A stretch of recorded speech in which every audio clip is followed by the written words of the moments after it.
whatever you're asking people to do, you have to try to do one or both of these things. And that is to make whatever it is invisible, meaning they don't even know that they're doing it. It's that easy.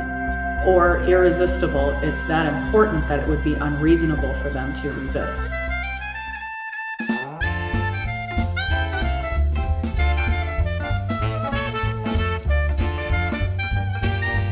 Welcome, everybody, to A Quality Podcast Season 2. We are joined today by Marnie Schmidt, President and CEO of Marnie Schmidt, LLC, and author of Tribal Knowledge, an expert in ISO, quality systems, certified Six Sigma Black Belt, and all of the bells and whistles. Also just a generally great human being. So we're excited to have a conversation with Marnie today about the inclusion of quality systems with Lean and Six Sigma in your business operating system. Marnie, welcome to the show. Thank you. I'm happy to be here. Well, we are happy to have you. And I'm just this ring light is not going with my hangover well. So I'm just gonna go ahead and, there we go. That works. Jake, take it away. Why don't you tell us a little bit about yourself, Marnie? Okay. I live in Tampa, Florida, home of all of the champions of all of the sports. I grew up professionally in the automotive industry in the Detroit area. And so I had the good fortune, you had a guest that was Megan, that was an admin. Mm-hmm. I kind of had that sort of a start, my very first job. And just by a weird set of events, I went from that to an opportunity to help out in purchasing. And then I went into quality and I started doing all of these supplier visits. So in the automotive business, the company that I worked for was in seatbelts. And so in seatbelts, there are a lot of different things going on. There's steel and there's plating and painting and heat treating and making of webbing and plastic injection molding. So I got a really nice preview of lots of different industries very early on in my career. And I could start to see how the quality systems are so similar depending on whether you're making donuts or seatbelts, it doesn't matter. So it was nice for me, just like I think one of your other guests said once before, that you kind of fall into quality. I don't think anybody grows up wishing, ooh, I hope I could grow up to be a quality person someday. We all just have such a weird pathway into it. And I've just been fascinated with it. And I've grown with it, rolled with the punches, and Lean came along and that was kind of new. And so it's just been exciting. And I learned something new about this through working with different industries every day. Well, awesome. That's interesting to know that you were in the seatbelt industry when quality finally clicked for you. Buckle up, everybody, because this is as good as it gets. Well, that's pretty awesome. I will tell you that the progress in the industry around consistently producing products that meet or exceed technical specifications and needs has largely been driven by transportation, mobility solutions, and the need for safety. So the automotive industry is often upheld as the gold standard. You know, that's probably not fair. It might be more like aerospace, but everybody uses a car, right? And at some point we realized we couldn't continue to produce Three Sigma outcomes without a lot of people dying on the highways. And that gave rise to kind of an entire industry within an industry around repeatability and scalability and quality. So it's interesting, seatbelts, that's an example of it has to work every time, it can't fail, right? Yeah, I mean, it's just like all of us, I think the very first bit of any sort of professional quality training any of us would have had is that example of, the several things. What if 99% of the planes don't crash? What does that mean? If 99% of the baby seats don't fail, is that good? And all of that, that's the very first thing that we learn about is, 99% sounds pretty good until it isn't. Right. When you scale it up, all of a sudden, there's 7 right. billion people on the planet. So if 99% of them survive their car trip to work today, it's the worst mass casualty event in human history, right? Right. Yeah. And so I think then, therefore, what happens is people gravitate toward this field. We tend to be those perfectionists and the people that actually understand that and that pursuit of that last 1%.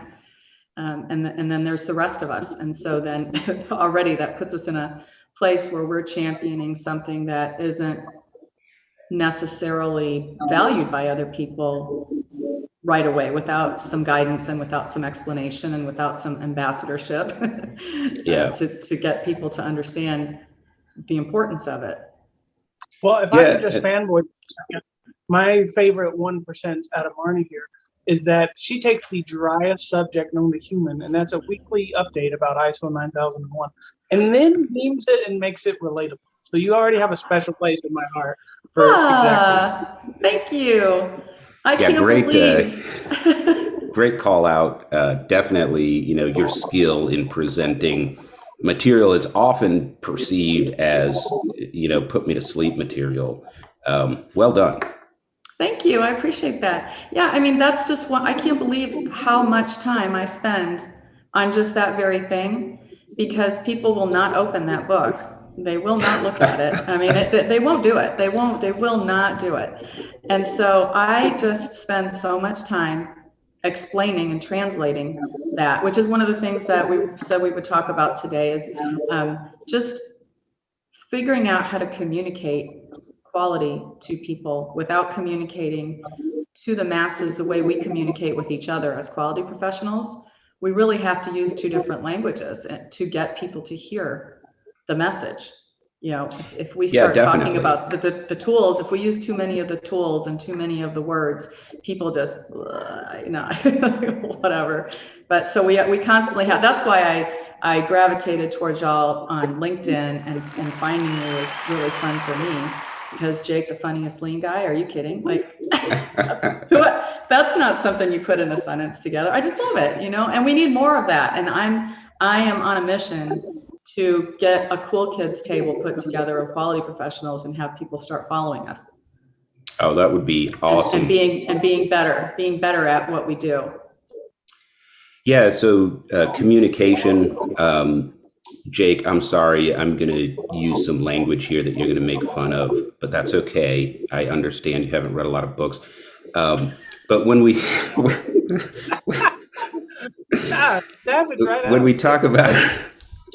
when we talk about exposition, there's really three horizons that influence the way that we communicate. And so the first horizon is telling my daughter that she has to go back upstairs and doesn't get any more chickpeas. I like that she likes healthy food, but she has trouble remembering when I'm on a podcast. Love you, sweetie. I love you.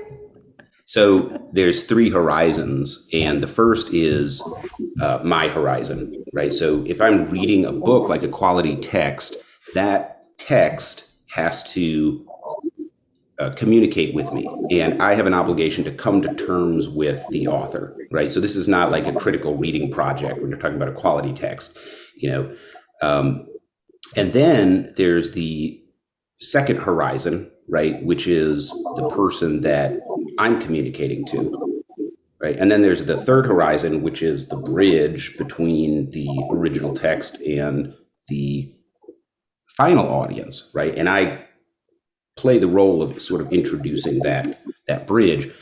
And the methodology there is going to change dramatically depending on who you're talking to. So when two doctors get together, they're using jargon because jargon is precise language that communicates clearly among professionals.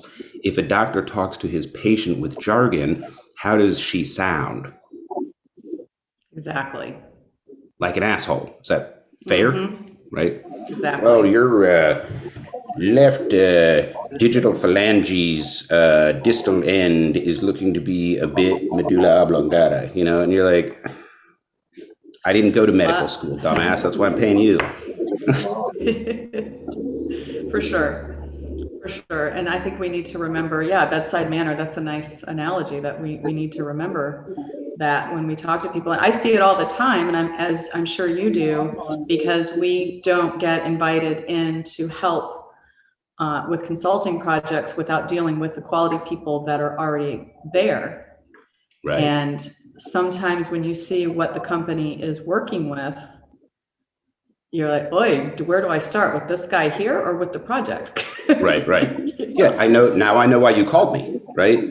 And as I've gone sort of along, and advanced and gained more exposure and experience and opportunity, the same things keep popping up. And the gap for most of the companies that I'm helping is always in communication and leadership and interaction between people. Here's a great way to think about it. If you have a lean tool, right? If that lean tool or quality tool, whatever, could make you successful, if the tool could make you successful, then there would be no need for a human, because you could automate that. So the fact that we have people in quality, a lot of them, depending on the industry, right, is a great indicator that the tool is not what makes you successful, right? It's the people. Kind of like if you give, 17 people a hammer and say, go build a house, the hammer ain't going to build the house. And if the people can't work together and don't know what they're doing, I'd actually like to see that project. That would probably be pretty interesting. Or if you're that person who falls into quality and they only know one tool, it's the hammer, and then everything looks like a nail, and because that's all you have is a hammer, right? Right. So, and I see a lot of that as well, because the thing about your book, John, about you took a step all the way back and you said, don't worry about anything but the supervisors. Let's figure that out first. I like that, because there's definitely not enough material out there for that situation, that so many people, they're the best operator and they're the ones that are always promoted. And then it's like, swim, baby, swim. They just don't, they're not given anything. They're not, and quality people are very similar. There's just like one person that was interested in, for me, it was a weekend emergency sorting project at a company that we were making wire harnesses. And that was when I was in college. That was before I even had a professional job. And I stayed a weekend and I had calipers and I was able to be measuring something. And it was like, wow, this is super fun. Because, that's just the weirdo that I am. But we fall into that, and then people just go, oh, cool, somebody's going to work on quality. Awesome, because we all hate it. And then you're kind of left alone, and you either pursue the right information and develop a lot on your own. It's a lot of self-taught and self-development. Or you can maybe you get a mentor, and maybe you just, like for me, it was making a lot of mistakes and learning through a lot of years of pain. And it was in a rough industry. And so, you try and fail, which isn't the only, it's not the worst way to learn, but there's a lot of better ways. And I'm glad that there is more resources out there for people who are in quality. But I think the one resource that really isn't is something you can't teach, which is personality, and, something that you can teach, which is salesmanship. And we need to learn better salesmanship in our profession. Yeah, absolutely. I think that, challenging the approach we take to the rate of acceptance is far more important than anything we go to actually change. Exactly. Yeah, it's a both great points, right? So salesmanship, I kind of have a list of skills, and wow, okay, so I'm going to branch off a little bit here. So I've been collecting skills that I've found to be most useful for leaders to get the change that they want. And the sales bucket is probably at the top of that list. Now, that can be confusing because sales is a broad topic and there's a lot of crap out there on the internet about sales, right? We're not talking about Glengarry Glen Ross, right? We're talking about the skills that go into understanding the order in which to address issues versus present features and benefits, persuasion, and emotional intelligence that goes into that, right? So sales is definitely up there. But I heard a really interesting podcast the other day, and for the life of me, I can't remember, so I can't attribute it. But it was a Navy SEAL or former Navy SEAL, and he wrote a book about attributes, and I think it's called The 25 Attributes. And he was saying he was having trouble training these highly trained Navy SEALs, and top brass was really concerned because such a low percentage of these already trained professionals were successfully graduating from this training. And they ordered an analysis. And when he got done, he found out that the problem was not skills, it was attributes. And what he meant by attributes were things that are sort of inherent, and a lot of it has to do with how you were raised and that sort of thing, but can be developed. So an example that he gave was shooting a gun is a skill, and I can train you how to do that in 2 hours at the range. But the ability to go into a room that has hostiles and hostages and know who to shoot and who not to shoot and when to shoot depends on a lot of attributes that are much more difficult, right, to develop.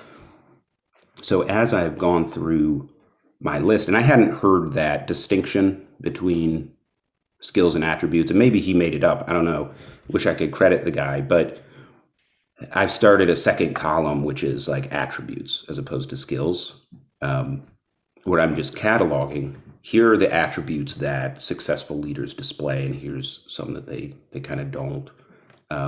And definitely when we're talking about quality, operational improvement, anything that involves change, salesmanship is at the top, right? Exactly. Getting people to be comfortable with it, which, there's instant resistance and you can't respond to that resistance and be successful. So you have to create that environment of calm for everyone.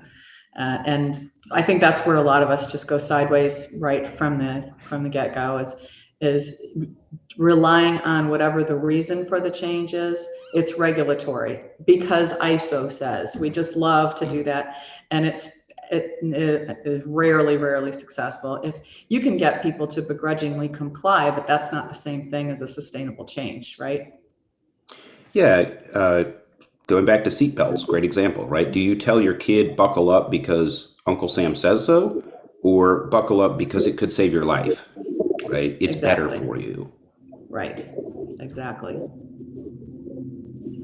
So, Marty, give us a little bit about where you think that gap is in sort of the current state structure of quality systems and continuous improvement as you've seen it, and like old original line of quality systems and sort of where all this started from. Well, right. So in my lifetime, my professional lifetime, there was QC, quality control, and then we thought, well, that's just not fancy enough. We need quality assurance because we want to be proactive. Okay, so then we went to QA, and then we started to embrace some quality management systems, and we started to introduce the idea of risk. And so right at that point, we started to separate into risk and quality, like they were somehow really different from one another. So there is a risk management industry in and of itself, which is crazy. It's just crazy that we have segmented ourselves to the point that we have. And then Lean and Six Sigma came along, and we even have arguments. Y'all make me laugh. Some of the people that will pop off on LinkedIn, continuous improvement versus continual improvement. Lean is not the same as Six Sigma and all of that stuff. And, we get it, you get it. So that part, and then we have the old quality QC, QA, quality systems, quality department. And then for some reason, I think a lot of people got very disenfranchised with the ideas of AS 9100 in the aerospace industry, ISO 9001 in general industry, IATF 16949 in automotive. We got sort of like everybody raced to get certified and then didn't see a better outcome and quality of their products. They just saw more admin and more work, and they created positions for people to push papers around. And they were like, yeah, but what about the quality of the product? And Lean and Six Sigma was all too happy to pick up the torch and say, yeah, it's better. So there were so many companies that have sort of said, well, we can't let the quality system go because we have to be compliant. We have to keep our certification to X, so that we're just going to let them go do that, put them over in a closet like Milton in Office Space. We're just going to move them to the basement, and CI is going to be the new champions of improving and, and better quality and more profit and less waste and all those things. And so is that your experience as well, where you work with companies and they have these two things running parallel and oftentimes not really interacting or interfacing at all? Yeah, so I have had a couple of experiences that were fascinating. So I worked for this company that was in the logistics space, not manufacturing. And I had a lot of respect for them because they actually had a vice president of quality, and this person was in charge of quality and continuous improvement. But interestingly, they had two entirely different departments. They reported to one guy at the top, but you had your quality department and you had your continuous improvement department. So the continuous improvement was all really lean. There wasn't a lot of Six Sigma element there, even though they had a Six Sigma certification program in the company and a director of Six Sigma. It didn't get used, at least the Six Sigma part didn't, just the lean part. So you'd have somebody doing a black belt and there's literally no statistical process analysis involved. So in my mind, you can't really call that Six Sigma. They weren't using that part of it. And then over here, we had some customers that were automotive, so they had to have their AQP certification. All of our sites were supposed to be ISO 9001 compliant, even if the customer didn't require it, and even if we didn't pay for the certification because somebody didn't want to. And we had a business operating system that sort of required compliance there because it's better. Like you said, it's not because we have to, it's actually better for the company, right? And I actually worked at a site that had a lean champion, or whatever they were calling them, right? We don't have traditional job titles anymore, but like a lean champion and a quality manager under the same roof, same company, same building. And you want to talk about tug of war? It was interesting to watch. It is interesting. I actually joined a company several years ago. There was this is the most extreme example that I've experienced myself. There was a quality department who, by the way, was on double secret probation because their ISO certification was in jeopardy. They had several major nonconformances. It was a whole thing. Then they had a CI department, so they had a couple of black belts, and they had another thing happening, a sub-business unit of consultants that they had hired to come in and do engineering, which really was a lot of Six Sigma, and they were a lot of black belts. And all three of these areas did not talk to each other. They were at opposite corners of the building. There was no interaction. And I actually found that the consultants were writing procedures independent of the quality system and the training department that was being run by HR, and there was an environmental piece to it too. So there was a whole curriculum of training for onboarding employees, and the new things that had been studied and the process improvements and all of those things that were being re-engineered were not at any point going to intersect with the onboarding of new team members. And so, so I got involved right away and said, okay, whoa, hey, hi. we need to get together and have, a little conversation and figure out who's doing what. And just think of all that money that was being spent on consultants and staff and just duplicated work all over the place in the pursuit of a more efficient operation. So in my situation, the quality manager was concerned about maintaining compliance as well they should have been. And the attitude and perspective was kind of out of alignment, right? The team, the group wasn't playing as a team. They were playing as a bunch of individuals. And in this case, anytime a change was made by the continuous improvement department, well, the quality department was concerned that really, like if you dug down, right, the real concern was it created a crap ton more work. That was the real concern. Where the quality manager, who was flying solo, had to update a bunch of stuff. And really the role that they should have been playing would be to make sure that the company is able to stay compliant and that the quality systems are working regardless of change, because you have to evolve as a company to stay relevant and continue to make money. So the lack of really shared values and sort of competing values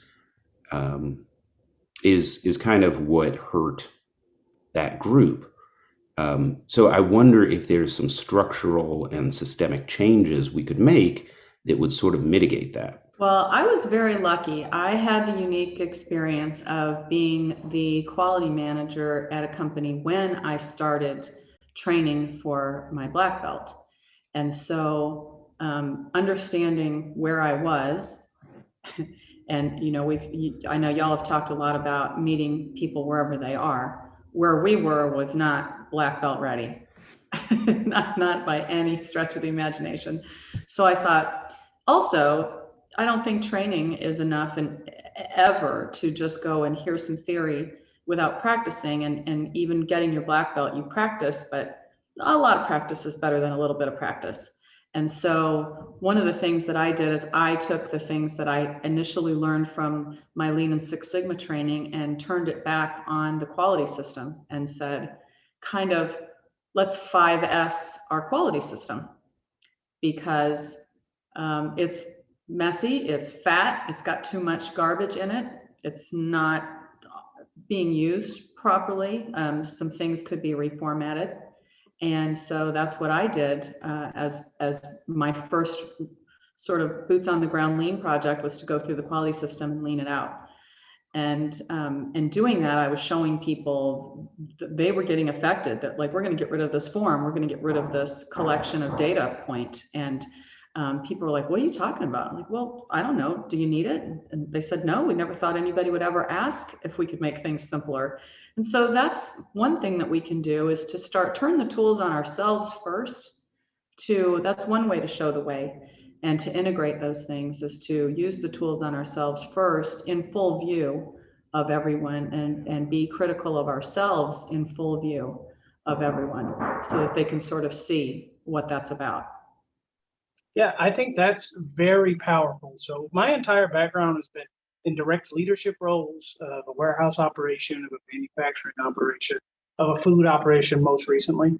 And I've seen exactly that time and time again, where the quality system is actually a book that's about this thick, and it's not real clear what actions I'm supposed to take and when. And so most of the people in the quality department don't have a mentor, they don't have standard work.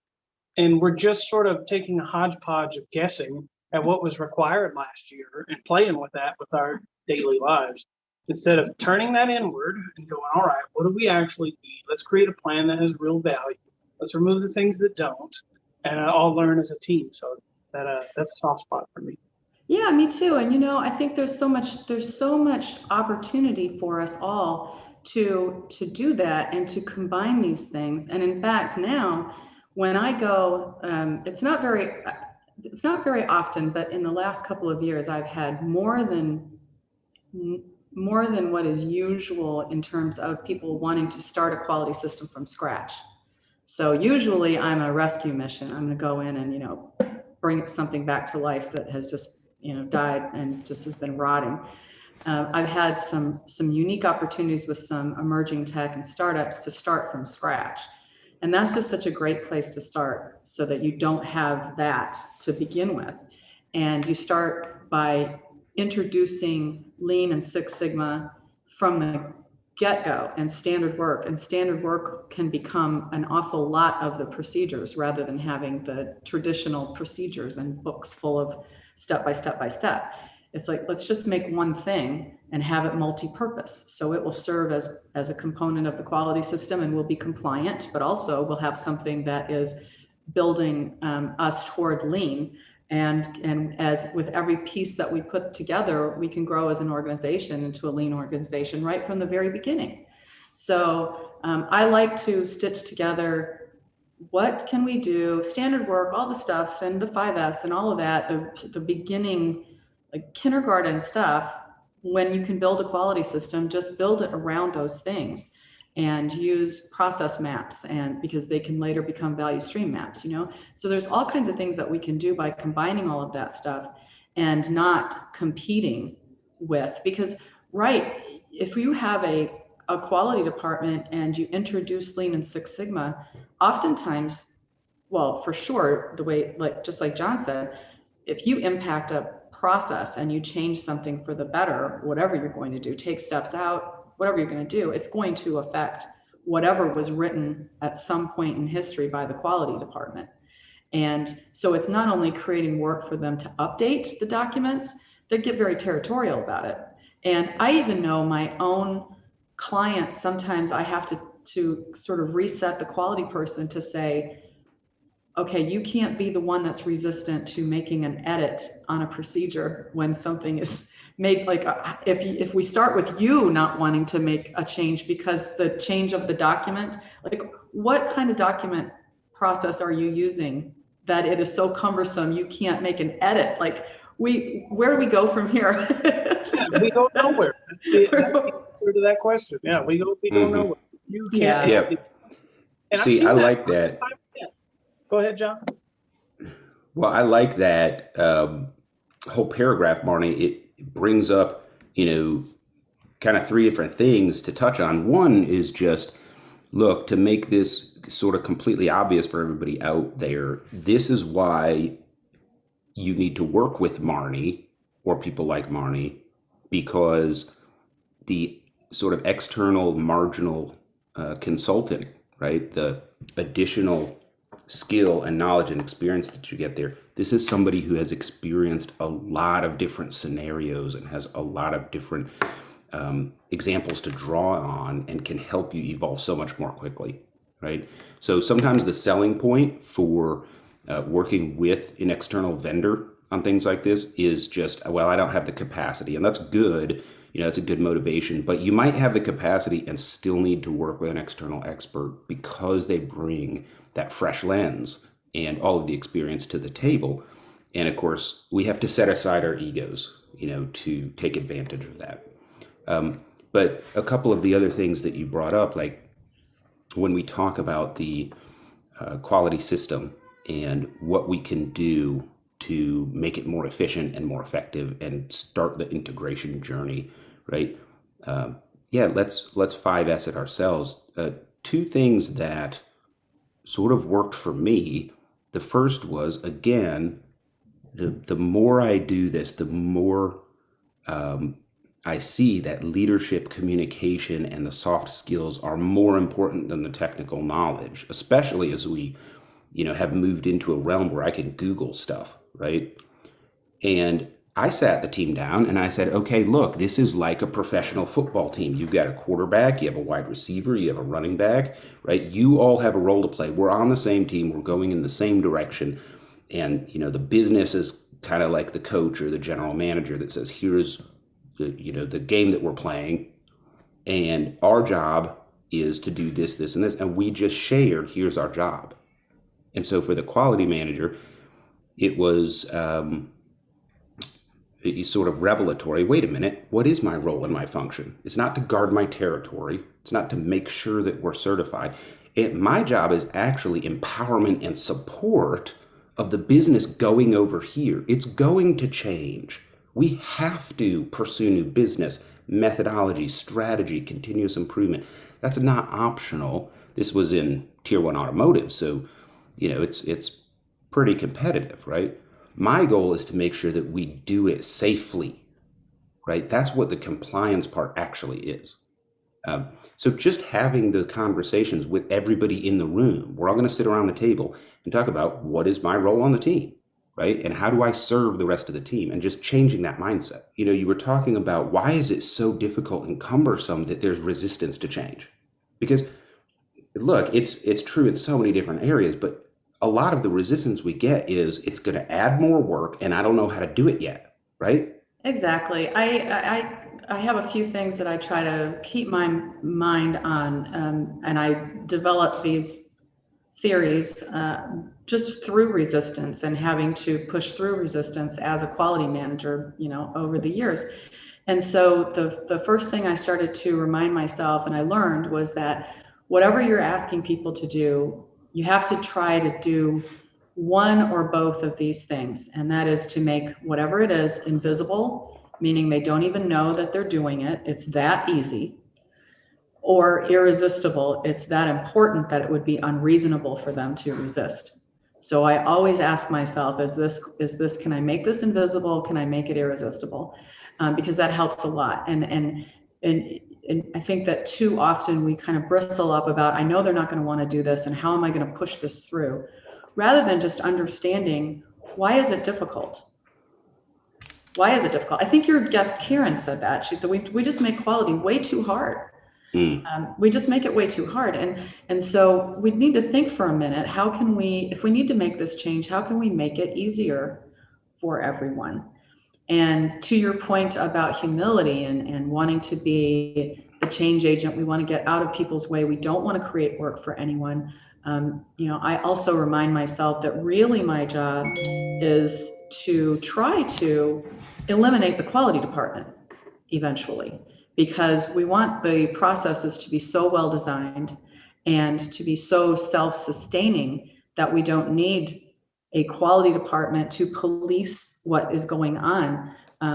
And so we need to understand, again, going back to let's use the tools on ourselves, all of the things, quality, OpEx, CI, whoever you are within your organization, we need to understand our position as overhead.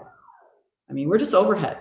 And we need to maximize our good impact and minimize our money suck on a company. That's really what we need to do. We just need to be conscious of that all the time and humble enough. Other people in operations, they want to always beat the drum of, we add value, what do you add? You need to agree with them. As a quality professional, you need to agree with them. Right.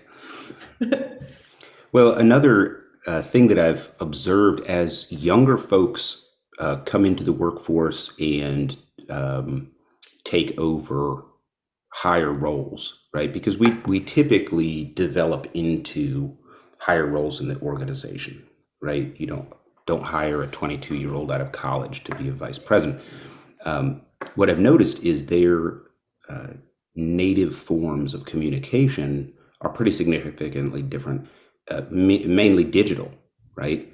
And some of the paper books that I've used at companies, it's like the Dead Sea Scrolls or something to these new kids. They're like, how do I open this? Do I have to wear white gloves? What is this thing that I'm doing here? And how many trees had to die? And I found a lot of advantage just switching over to apps for a lot of this stuff. And you can do it cheaply and for free. This is one of the things that we help companies do. Most people don't know that you can internally link PowerPoint. So you can create a training document that kind of feels like an app to somebody. And a lot of companies already have a license for PowerPoint for, every desktop in the building. And you can just have here's how to do this job, or here's this quality policy. And you can have a picture with a link internally and click on it and it'll take you right there, right? And just by investing a little bit into the media, we've seen tremendous increases in knowledge retention, and compliance. Because it's not just that it's challenging to go get a 3-ring binder and find the right tab and flip through it. It's also like a skill that's going away, you know? So learning point for, for me and for people going forward, the times they are a-changing, and just adopting technology and methodologies that are congruent with the talent you're bringing in is a great way to get you closer to what you want. It's so true, and I am not an entry level aged person, so I'm still comfortable with books, but also technology, and I had the unique privilege of working in the definitely the most interesting industry I've ever worked in. So I said it was automotive. I did that when I was younger, and I found my way from the seatbelt manufacturing into the steel business and became partner in a place up in Detroit. And I thought that I had seen it all in the steel business, that it's dirty and it's huge and it's heavy manufacturing and all of that stuff. I came to Florida, and then I started working in logistics and learned a whole bunch of stuff. Then I got into lead acid battery recycling. Wow. I mean, there is nothing, that is a different planet. The culture is 1,000% different than anything I've ever seen before. It is the Wild West. It is as dirty as it can possibly be. It is as dug in with good old boys as I have ever seen in my life. I mean, you talk about some stubborn cusses. But the thing I learned most about I learned a lot, but the thing I learned very quickly was just the most interesting juxtaposition of this old, dirty, nasty. I mean, until only recently, it was being done in wide open air. It wasn't even enclosed in buildings. And so the process is you take batteries from cars and you put them through a hammer mill and you smash them to bits. And then you put them in like a water tank, and the plastic floats to the top and the lead sinks to the bottom, and everything else goes up in the air, and you have to reclaim it. And then you remelt it and make new lead out of it, is basically what happens. Well, in that environment, you have to wear a full face respirator all the time. You have to don all kinds of PPE, and at every break time, you take it all off. You shower, you have your break, you put it all back on, go back out. You do that 2 or 3 times a day. So that was just a whole different experience and working in that environment. But the inability to communicate was the thing that I thought was the most interesting. So you can't take your respirator off and talk to someone. So you're out in there. How do you write procedures? How do you train somebody? How do you do any of those things? And so these old sledgehammer wielding people were open to, let's make videos, because we can film the activity and then we can overdub it with audio explaining what's happening. And that's how we'll train people, because, trying to teach people, and there's some very complicated things that they're doing. They're doing chemistry, they're using all kinds of electronics, because, a lot of things are automated. So that really taught me, at such opposite ends of the spectrum, how to take something really old, apply technology to it, and modernize it. So so that just kind of opened my eyes to so many things. And using, and just like you said, good old PowerPoint. I mean, you don't have to do anything super complex to use technology and leverage it to make things really modern and not be so old school. John, I've got a PSA for you to put at the beginning of this episode. And that's, if your documentation is so old, Nicolas Cage is trying to steal it, it might be time for some technology. And what I loved about how you applied exactly what you talked about is, on your website, you can actually buy the line-by-line ISO 9001, where Marnie herself will give you the line-by-line. And this is what it means. This is what it's talking about. This is how to come to terms with what you need to do. So interesting that you had that experience and then directly applied it in the work you do today. So thank Sure you. did. Thank you very much. Actually, it was, the timing of COVID was very good because I'm not good at sitting still. And COVID, I mean, I'm sure that you were impacted as well, and I also really, really don't love Zoom consulting. I like to get dirty. I like to be there. I like to smell it and feel it and hear it and, all of it. So I had a little extra time on my hands for a couple of months there. And I thought, what am I going to do with that? I've always wanted to learn how to do all of this video recording and also I'm a little tired of talking about ISO line by line because I do it a lot. So I thought, let's make this scale a little more scalable so I don't have to keep saying it over and over again. So so there were a lot of reasons for that, but I've had some really good response and people, they will much more quickly click on a video that's going to tell them something than they will go through the ISO standard and try to translate it. That's a big problem. And just like you talk about communication all the time. The ISO standards do a terrible job of communicating. The fact that I have a career as a translator, that's, probably a good third of my business, if not more, of just translating ISO. It's crazy. Right. It's nuts. Yeah, in inventory 21 verse 6, thou shalt not have defects more than a percentage of. Right. Right. ISO does that a lot. A lot. Yeah. Yeah, we've got this legacy culture in some places of, mousetrap quality, right? Which is like, do whatever you want, but as soon as you touch the cheese, your neck gets broken, Mm-hmm. And so it's like negative, punitive. All of the metrics are waiting for you to fail, right? And I've had some good conversations with folks around, how we can kind of turn that around a little bit. But the short answer is your quality system is always going to reflect the communication skills, the attitude, and the perspective of the people that are using it. And the quickest way to start turning that corner is to be a decent kind of human and care about the people that you're serving and try to communicate with them at their level and understand the mission. We talked about, if all you have is a hammer, everything looks like a nail. Not if you know what a blueprint is, and not if you know what you're trying to build. You only have a hammer and hey, hammer's not the right tool here, right? I'm joining joists, right? So in the same way, for quality or CI professionals, if you have that vision and you understand the big picture and where you're trying to go, and you care about the team that's getting you there, that goes a long way towards mitigating maybe some tools and methodologies that haven't quite caught up with the modern world, right? Oh, I agree. And again, with the establishment of a quality system, I think there's too much building going on in that phase.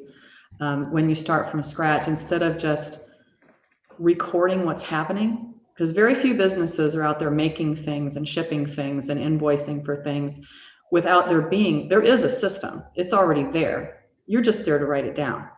And so, my biggest peeve when I have to work with a company on a quality system is invariably I get there and they've already told everybody to go and write everything that they do down. And trying to undo that message is damn near impossible, right? Mm-hmm. And so, no, let's write down what we need to write down. If it was a new person, would you need to write it down for the new person? That's really the only litmus there is to whether or not we should write it down. And caring about people and talking to the people who do the work. The other thing is the supervisor will write down how something should be done rather than the way it's being done. And so, you need to hammer that out with a conversation because, an aspirational procedure isn't a very good, it's not a very good thing. So yeah, you got to care about the people, go to the experts. Y'all have talked about that on, I think, every episode about, go to the experts and ask them how this works and care about them and listen to them. And when they try to tell you, we should skip this step, we should blah, blah, blah. Don't just automatically resist, hear them out because they probably have a great reason. or if they roll their eyes or really complain about a data point, that is the lowest hanging fruit in the world, is if you just go to someone and say, how many pieces of data are you tracking? Show me your clipboards, whatever it is. And if you trace any one of those, I mean, there's always a jackpot. There is always a pot of gold at the end of that rainbow. You trace it back and it's going nowhere. And we've just been tracking it forever and nobody knows where it goes. Well, guess what? It goes nowhere. Like, well, my job would be a lot easier if I didn't have to do that. Well, let's stop doing it. You know? Yeah. We have an inside joke. I don't know that it's made it to air yet or not, but John and I laugh a whole lot about this comment in which companies will infect you with, here's 200 lines of data to update. And we saw a post online about reaching out to your governor about climate change and what to do about it. And I wrote him like a 6-paragraph novel on how to hire a bunch of quality guys and count these 500 metrics and constantly update it twice a day, every day, and get that out into the world. And then when nothing changes, blame the people. Oh, that's exactly right. Yeah, y'all, just this little sidebar. I was interviewed for a job at a major bank for continuous improvement. And they said, what are you going to do? So we've got 500 open corrective actions. How would you tackle that? And I said, I would throw away at least 400 of them. So right. I didn't get the job. I said, you have way too many. What are you doing? What are you talking about? You got 500 open corrective actions. Absolutely.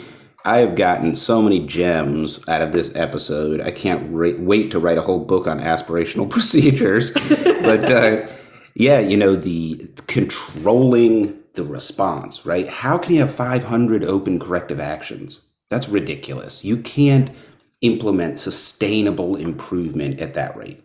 Right? No way. I've had operations where the processes were not stable and we could not implement statistical process control to constrain management response to special cause variation. And so what we would do is we would intuitively select a line that we hoped would limit our responses to 1 or 2 a week. Because 1 or 2 issues a week we can permanently solve. And then they don't show back up. And it's amazing how quickly that bar comes down until your process is in control.